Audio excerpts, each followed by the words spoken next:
কোটার প্রয়োজন আছে কিনা সেটা আসলে তারা একটা নির্দিষ্ট ক্লাস, একটা মিডল ক্লাসের দিকে তাকিয়ে দেখছে যে নারী কোটার প্রয়োজন নেই।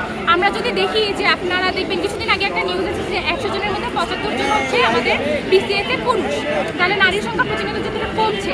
এখন প্রশ্ন হলো আমরা আমাদের ইউনিভার্সিটিতেও দেখি যে সেকেন্ডারি থার্ড ইয়ারে ওঠার পরে অনেক মেয়ের বিয়ে হয়ে যায়, তাদের বাচ্চা হয়ে যায়। এখন যে সামাজিক একটা পুরুষতান্ত্রিক রাষ্ট্র কাঠামো রয়েছে, যে সামাজিক অবস্থা, সেখানে আপনার হাজব্যান্ড যতই হেল্পফুল হোক, আপনার একটা সমাজের একটা পরিবারের সম্পূর্ণতা আপনার তার উপরে পড়ছে। তো স্বাভাবিকভাবে সে পড়াশোনায় যে অনেকখানি পিছিয়ে যাচ্ছে। এছাড়া আমাদের দেশে এখনো সম্পত্তির অধিকারে নারীদেরকে কিন্তু সমানভাবে সম্পত্তির অধিকার তারা পাচ্ছে না।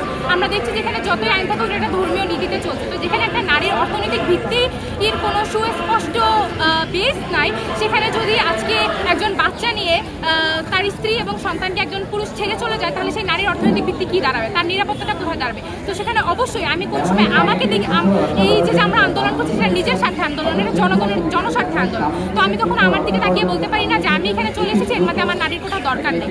আমার নারী কোটা দরকার নেই, কিন্তু যেসব যাদের নারী কোটা দরকার তাদেরকে নারী কোটাটা দিতে হবে।